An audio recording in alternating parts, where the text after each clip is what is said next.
રાજ્ય અને દેશમાં ડુંગળી પકવતા ખેડૂતો માટે રાહતના સમાચાર આવ્યા છે।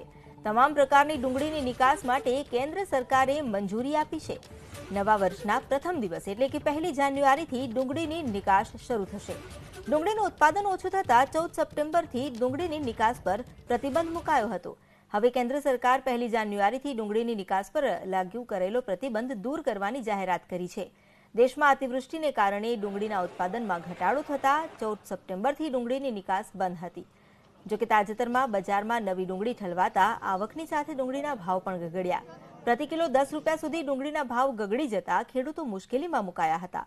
રાજ્યમાં ડુંગળીના ઉત્પાદનમાં ભાવનગર જિલ્લો અગ્રેસર હોવાથી અહીં એપીએમસીના હોદ્દેદારો અને રાજકીય અગ્રણીઓએ તાત્કાલિક નિકાસ શરૂ કરવા માટે પરવાનગી માંગી હતી।